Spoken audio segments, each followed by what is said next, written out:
Bonjour à toutes et à tous. Aujourd'hui, nous sommes le 8 mars, Journée internationale des droits de la femme. C'est une journée qui nous permet de faire le point sur les avancées, mais aussi de rappeler que l'autonomisation des femmes reste un sujet essentiel pour le développement et pour l'avenir. On ne saurait parler d'avenir sans parler de technologie, que ce soit dans nos communications, dans nos paiements, dans la vie de tous les jours, la technologie intervient. Mais la question clé est de savoir qui sont ces personnes-là qui construisent et qui façonnent cette technologie. Et parmi ces personnes, nous avons naturellement les femmes. Je suis Heidi Koupaki, directrice administrative. Je suis sur ce plateau avec 3 talentueuses dames qui font différents métiers, mais qui ont une même passion, la tech. Je vais les laisser se présenter à tour de rôle. Je commence par toi, Onilari. Bonjour. Bonjour madame, je m'appelle Onilari Aponikpe, j'ai 21 ans, je suis développeuse back-end. Merci. Corinna. Bonjour à tous, moi c'est Corinna Loco, ingénieure de SecOps. Merci, Jennifer. Bonjour à tous, ici c'est Jennifer Ametepe, je suis dev front-end et support technique. Merci, mesdames. Alors, on pense souvent que ceux ou celles qui travaillent dans la tech, qui sont nés avec cette passion et qui savaient dès le bas âge qu'ils allaient évoluer dans ce domaine.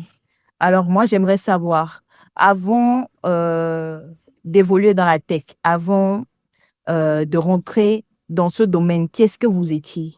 Onilari, je vais te laisser nous dire un peu qui est-ce que tu étais avant de devenir une tech woman. Ok, avant de devenir une tech woman, d'abord j'ai fait mon collège dans une école militaire, le lycée militaire de jeunes filles, Général Mathieu Kérékou.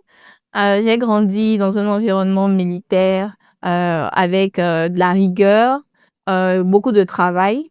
Et au lycée, on avait une petite salle informatique à laquelle je traînais plutôt souvent.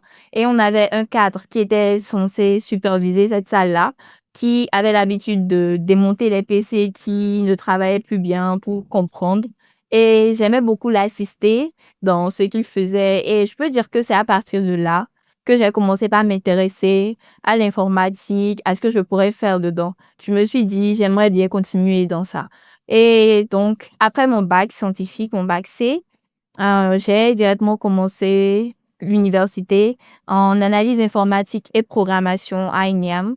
Donc, aujourd'hui, j'ai ma licence et euh, pour dire que je savais déjà depuis le secondaire que je voulais continuer dedans. Ah, merci. Corinna? Merci, madame. Quant à moi, je n'aurais jamais aussi imaginé que je serais aujourd'hui tech woman.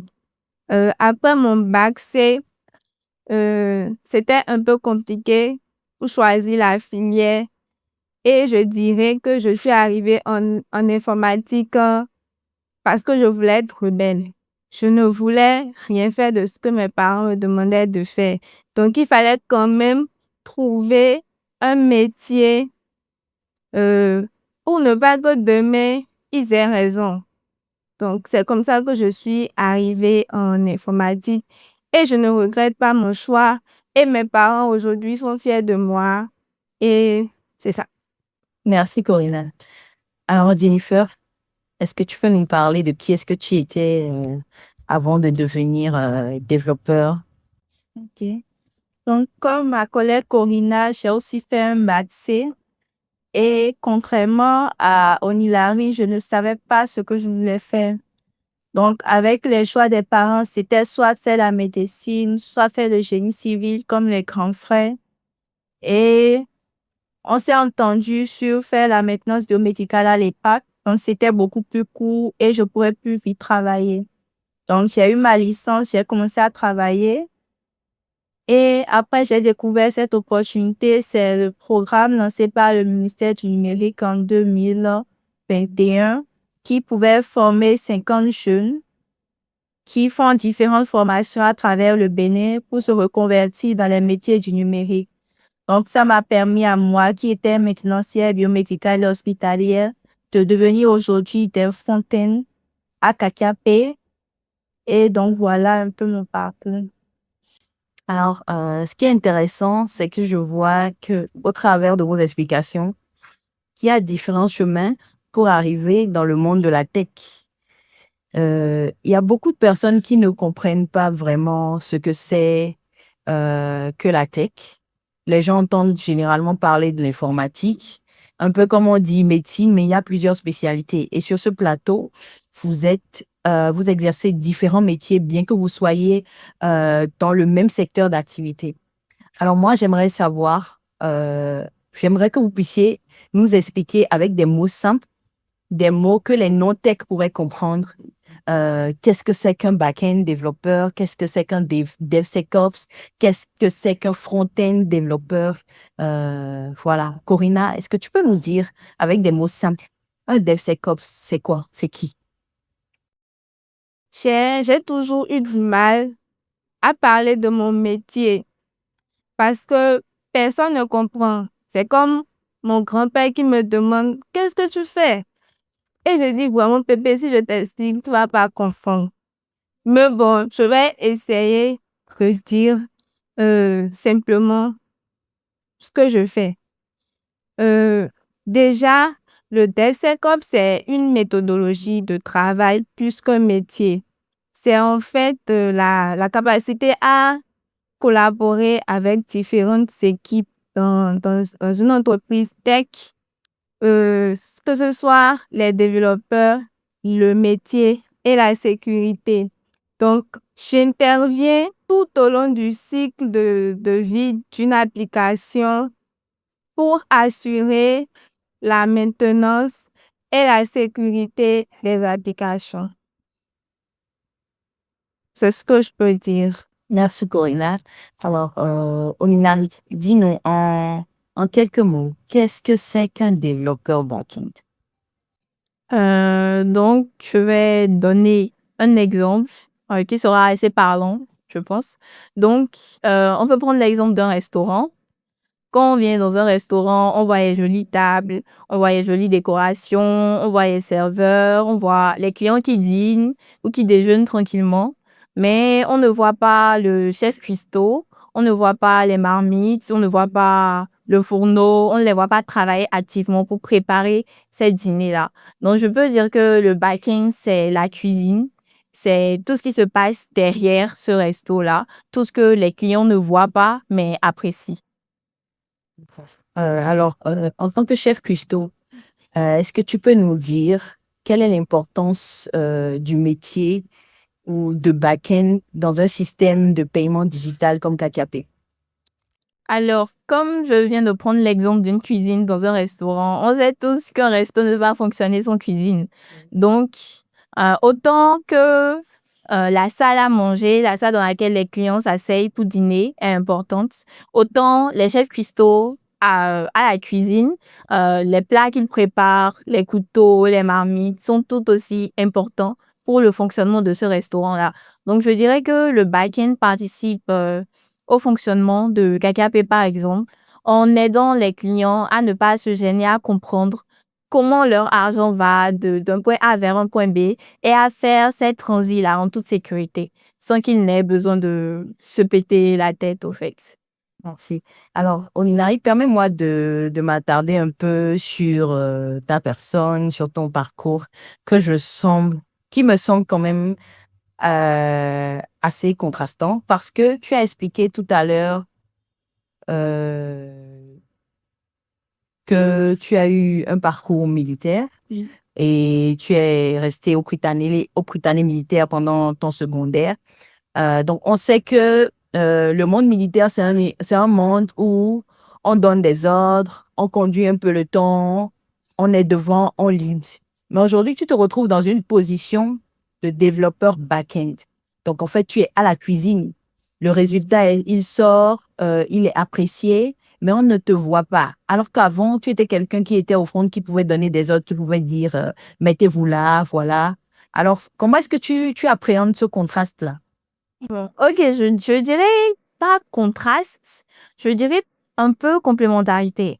Parce que ce qu'on oublie aussi chez les militaires, c'est que le chef commande et les soldats exécutent. Mais le chef ne va pas vraiment, il y va, mais c'est pas lui la première ligne au devant du danger. Il commande et il doit s'assurer que ses hommes font bien ce qu'ils doivent faire et protègent et que tout se passe bien. Donc, je peux dire que le back-end permet d'organiser les données, de faire en sorte que tout ce que le client entre comme information sur notre plateforme à travers les interfaces soit bien organisé pour que leur récupération soit plus simple, soit bien transparente et reflète toujours un certain ordre. Donc, je peux dire que mon parcours militaire m'a aidé quand même à garder de l'ordre dans mes idées et à être toujours bien organisé. Et ça m'aide beaucoup dans mon travail aujourd'hui. D'accord, merci beaucoup. Alors, Jennifer, tu es développeur front-end, tu es aussi support technique. Est-ce que tu peux nous dire avec des mots simples, qu'est-ce qu'un développeur front-end? Ok. Donc, un développeur front-end, il s'assure que le client aujourd'hui qui vient vers une application, qu'il ait tout ce qu'il faut pour faire ce qu'il doit faire. Donc, globalement, le développeur front-end, il s'assure d'implémenter des interfaces qu'un designer aurait préalablement fait. Donc, il anime des interfaces, si on peut dire. Donc, quelqu'un qui aujourd'hui, je suppose, il télécharge une application, il va voir des pages, il pourra scroller, cliquer sur des boutons, faire tout ça. Donc, le développeur front-end, il s'assure que un client qui voit une page, tout soit animé, s'il clique sur un bouton, qu'il y ait une action qui soit faite derrière et que tout soit harmonisé. Et le but principal d'une application, c'est que ça réponde à un besoin. Donc, le designer qui fait ces interfaces, à aucun moment un client viendra sur ces interfaces pour cliquer sur un bouton pour, par exemple, faire un paiement. Donc, c'est le rôle du développeur front-end de s'assurer de donner vie à ce que le designer aurait fait et d'implémenter tout ce que le développeur back-end aurait mis en place pour pouvoir organiser des données. Donc, le dev front-end, c'est un pont, si je puis dire, entre un designer et un dev back-end. Pour ce qui est du support technique, nous sommes une fintech. Donc, nous avons des clients, nous avons des marchands qui intègrent KKP. Donc, il ne suffit pas de proposer un produit et de le mettre sur le marché.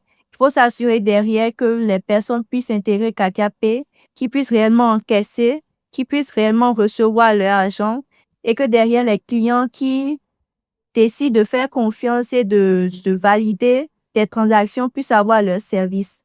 Donc, c'est tout ça que nous devons organiser, nous, aujourd'hui, en collaboration avec l'équipe support. Donc, essentiellement, moi, je m'assure que les marchands qui viennent, qui découvrent KKP, qui viennent, ils puissent bien intégrer KKP, quelle que soit la technologie de leur application. Donc, après l'intégration, il s'agira de commencer les paiements. Donc, on s'assure aussi que les paiements se passent bien et de pouvoir répondre lorsqu'il y a un souci technique après. Donc, ce n'est pas un travail ponctuel, si je puis dire. Ce n'est pas lorsque l'application est mise en ligne, le travail est fini, non. Le support technique, il accompagne continuellement le produit. Alors, merci beaucoup, Jennifer. Et déjà, à vous écouter, on voit, comme je l'avais dit, il y a plusieurs chemins pour arriver à la tech, mais il y a différentes spécialités dans la tech.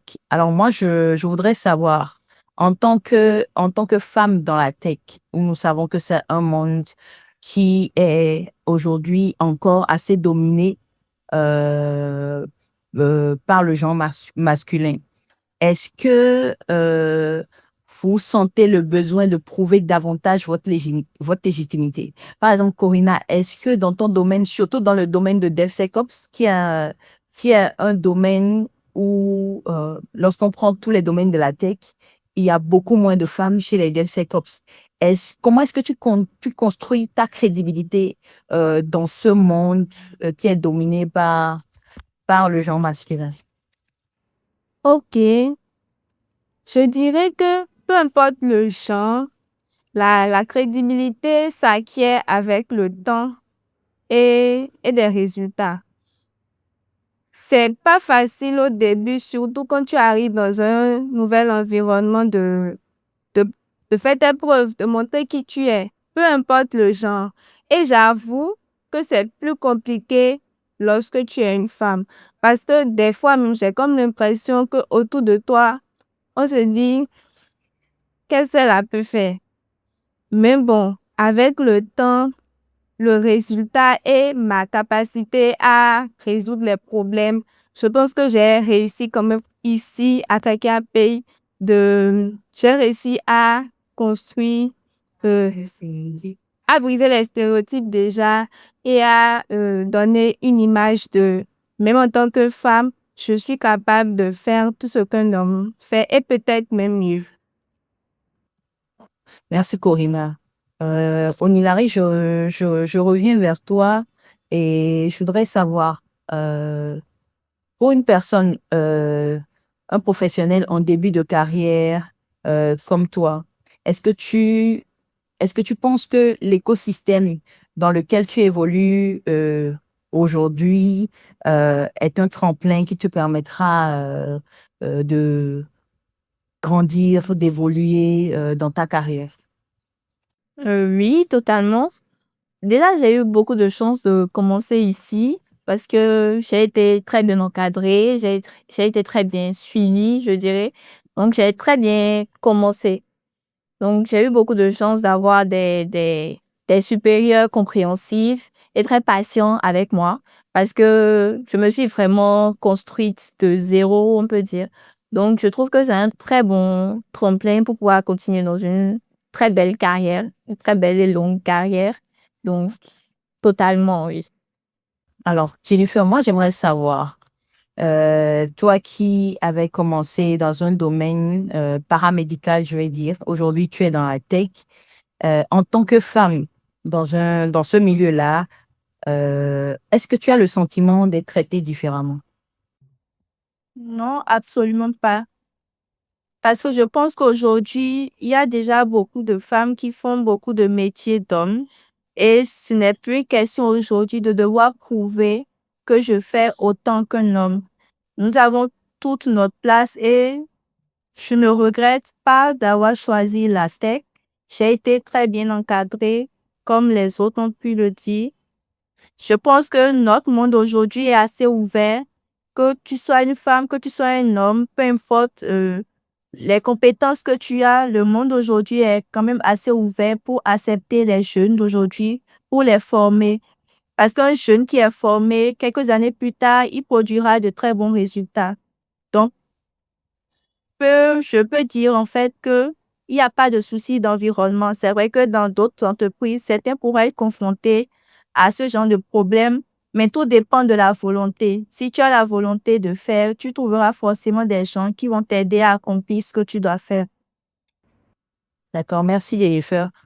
Alors, à vous écouter, je comprends qu'il y a des défis, mais vous êtes toujours là, vous êtes dans ce monde de la tech, vous avez de la volonté, vous montrez que vous méritez tout autant que le genre masculin votre place dans ce domaine.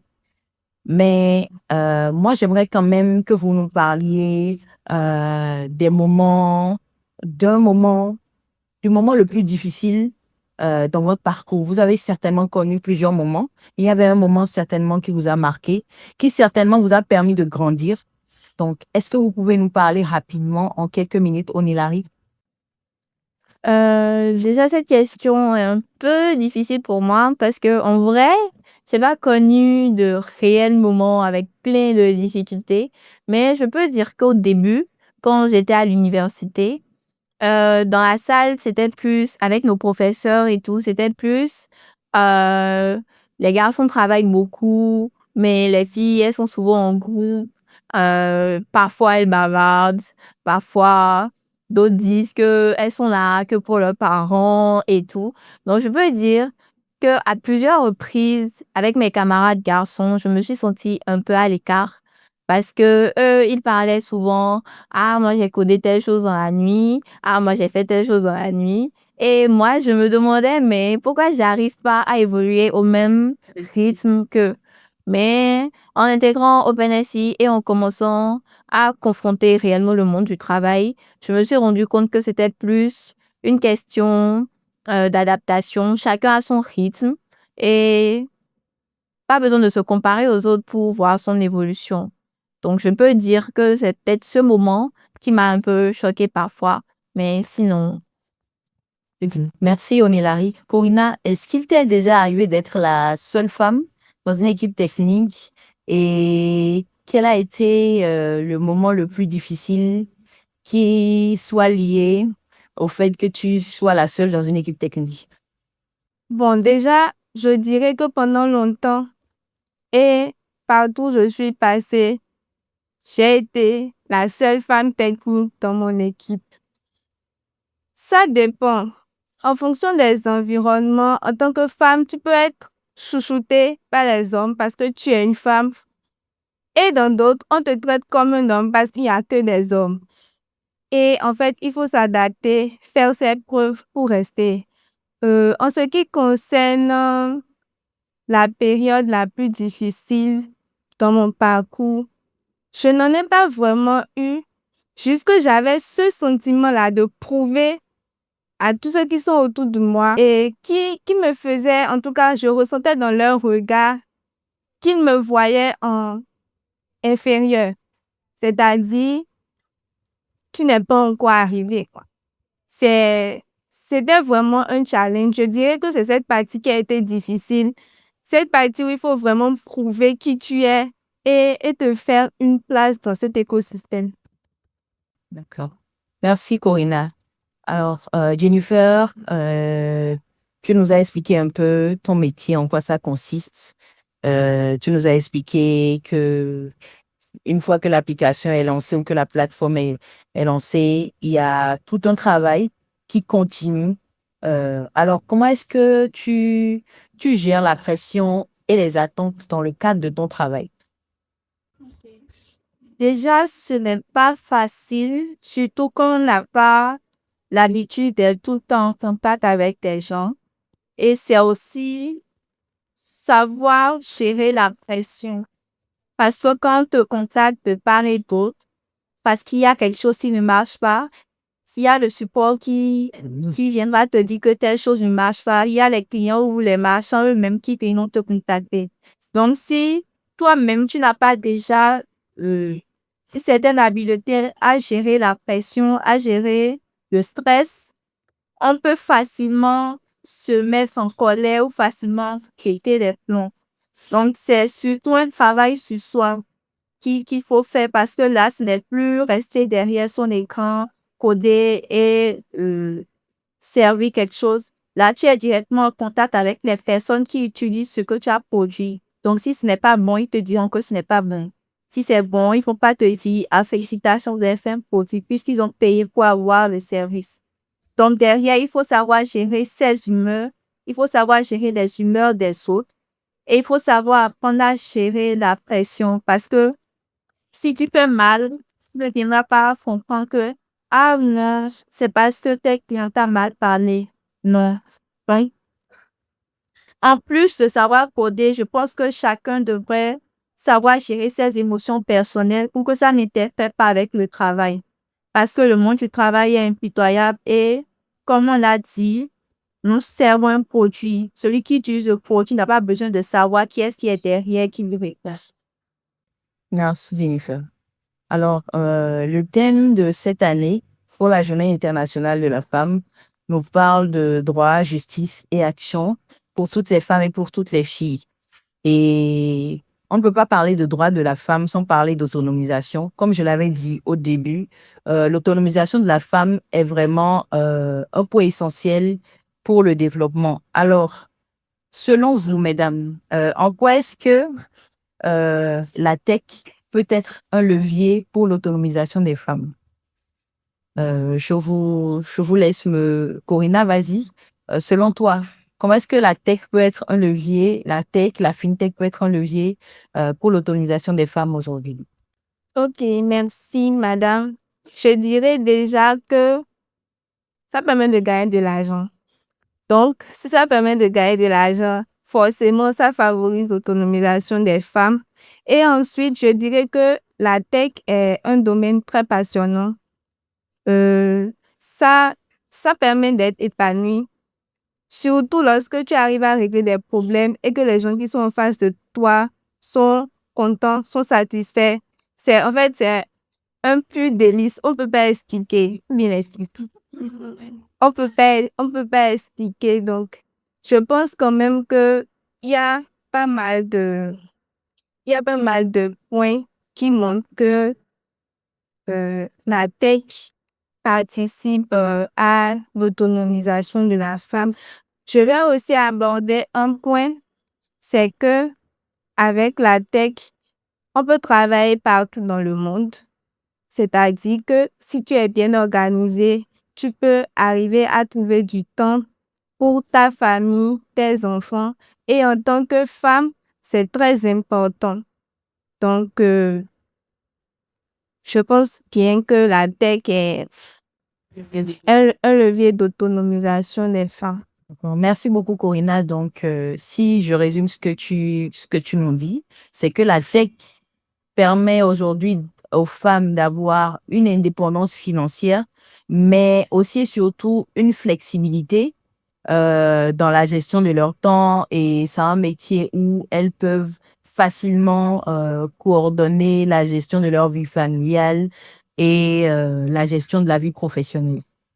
Alors, Onilari, en dehors de l'indépendance financière et de la flexibilité en matière de timing que la tech peut apporter aux femmes, est-ce que tu peux nous parler d'un autre point essentiel qui nous permet de voir en quoi est-ce que la tech est un levier d'autonomisation pour nous les femmes? Oui, déjà, je peux ajouter à ce que Corina disait, le fait que la tech est un métier dit d'homme. Donc, le fait de voir de plus en plus de femmes s'investir dans la tech, ça peut donner confiance à celles qui hésitent, à celles qui ont envie, par exemple, de devenir mécanicien et qui se disent non, c'est un métier d'homme et tout. Elle peut se dire, si on disait que la tech, c'était un métier d'homme et il y a des femmes aujourd'hui, pourquoi je ne peux pas tenter ma chance aussi? Donc, je pense que c'est un un point intéressant pour l'autonomisation des femmes. Et j'aimerais revenir quand même sur le point de flexibilité dont Corina a parlé et a précisé que cette flexibilité ne permet pas uniquement aux femmes de s'occuper de leur foyer, elle permet aussi aux hommes parce que on n'est quand même pas les seuls à s'occuper de la maison. Donc, elle peut permettre à tout le monde d'avoir des emplois du temps flexibles pour s'occuper mieux de la maison, donner plus de temps à sa famille. Merci, Onilari. Alors, Jennifer, je me tourne vers toi. Pour quelqu'un qui avait porté la blouse en tenant le tournevis en tant que paramédical et qui aujourd'hui est dans la tech, est-ce que tu penses que ce secteur d'activité où tu te retrouves aujourd'hui est d'abord un levier d'autonomisation pour toi-même, et est-ce qu'il l'est pour les femmes en général? Bien sûr, ça paye. C'est le plus important. C'est plus facile, je trouve que c'est plus facile de gagner de l'argent avec tout ce que la tech propose aujourd'hui. Parce qu'on n'a pas forcément besoin d'être technique aujourd'hui. La technologie, ce qui est bien, c'est que ça rentre dans tous les corps de métier aujourd'hui. Une couturière, en plus de savoir coudre, si elle sait déjà comment marchent, comment on dit, les réseaux sociaux, elle saura davantage vendre. Donc, je pense qu'aujourd'hui, n'importe qui a davantage à gagner en s'intéressant à tout ce que la technologie propose aujourd'hui. On n'a pas forcément besoin de faire le métier, c'est-à-dire de coder ou bien. Ce qui est avantageux avec la technologie, c'est que ça offre tellement de choses à faire. Il y a tellement de possibilités. Chacun peut y trouver son compte. Et n'importe quel secteur que vous choisissez aujourd'hui, soyez-en sûr, vous aurez l'argent à la hauteur de l'effort que vous fournissez, parce que d'ici 5-10 ans, ce sera toujours ça. C'est la technologie qui va permettre à tous les anciens métiers aujourd'hui d'avoir davantage de lumière dans tout ce qui se fait. Merci beaucoup, Jennifer. Alors, je voudrais que nous puissions penser à toutes ces jeunes filles, toutes ces jeunes sœurs qui nous regardent aujourd'hui, qui se demandent peut-être est-ce que la tech la tech c'est un domaine qui est fait pour moi. On connaît tous les stéréotypes qu'il y a derrière. Et voilà, est-ce que je dois aller dans la tech? Est-ce que je peux? C'est un métier de garçon. Alors, quel est le message que vous aimeriez passer à toutes ces jeunes sœurs-là, ces jeunes filles qui hésitent à se lancer dans la technologie? Onilari? Alors, quel message je peux leur passer? Déjà, les filles, nous, on est bien assis ici, on est bien dans la tech, on n'est pas mortes. Et je vous assure qu'on aime beaucoup ce qu'on fait. Donc, n'hésitez pas, au fait. C'est pas un domaine de garçon. Et si tu peux gérer certaines personnes, je t'assure, tu peux gérer les bugs aussi. Merci, Onilari. Alors, Jennifer, quel est le message que tu aimerais passer à une petite sœur qui te regarde aujourd'hui, qui est peut-être euh, en fin de parcours au secondaire et qui se demande quelle carrière je vais embrasser, quelle spécialité je vais faire. Je veux bien faire de la tech, mais j'ai peur. Je ne suis pas un garçon. Voilà, les parents qui disent non, va ici, va pas là-bas. Alors, qu'est-ce que tu peux lui dire en tant qu'aîné?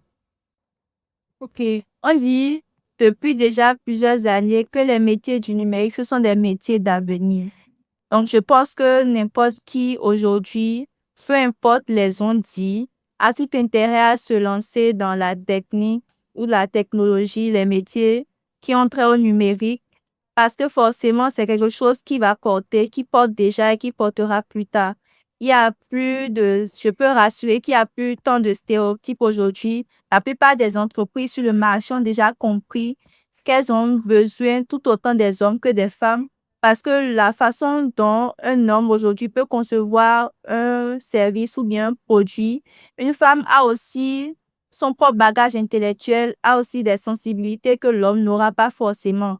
Et c'est très encouragé sur le marché, dans une équipe, d'avoir au moins quelques femmes pour que les points de vue soient variés. Donc, il n'y aura pas tant de difficultés que ça à se lancer dans la tech. Si vous avez envie de faire quelque chose, faites-le. D'accord, merci Jennifer. Permets-moi d'insister sur la question euh, à cette, euh, à cette jeune sœur-là. euh, je voudrais que tu donnes un conseil que toi, tu aurais aimé recevoir plus tôt dans ton parcours. Quel est ce conseil-là que tu peux lui donner aujourd'hui pour quelqu'un qui veut embrasser le domaine de la tech? N'aie pas peur d'essayer de nouvelles choses. Parce que tant que tu n'as pas essayé, tu ne sauras pas faire. D'accord. Merci Jennifer. Corinna, j'aimerais que tu nous parles de ton espoir pour le futur de la tech en Afrique. Ok. Moi, je rêve d'une Afrique avec des technologies non pas importées mais construites ici. Je rêve de voir l'Afrique devenir non pas une consommatrice des technologies extérieures, mais un espace où, avec l'innovation, la volonté, on puisse faire de belles choses avec la technologie. Et enfin, j'aimerais voir une Afrique avec beaucoup plus de femmes qui se lancent malgré tout, euh, émerger, pardon, et faire des merveilles partout dans le monde. Voilà. Merci beaucoup, Corinna. Et, avant de terminer, je voudrais vous demander à chacune une phrase, une seule, qui serait un message que vous passez à toutes les femmes, toutes les filles qui nous regardent aujourd'hui, qu'elles soient de la tech ou non. Un message. On est là. Un message. C'est un peu compliqué de tout résumer en une phrase, mais je dirais lance-toi. Lance-toi parce que la différence, c'est la vie et il n'y a rien de mieux que d'être différent. Merci, Corinna. Moi, je dirais fonce N'hésite pas, il y a de la place pour toutes les femmes dans le domaine de la tech.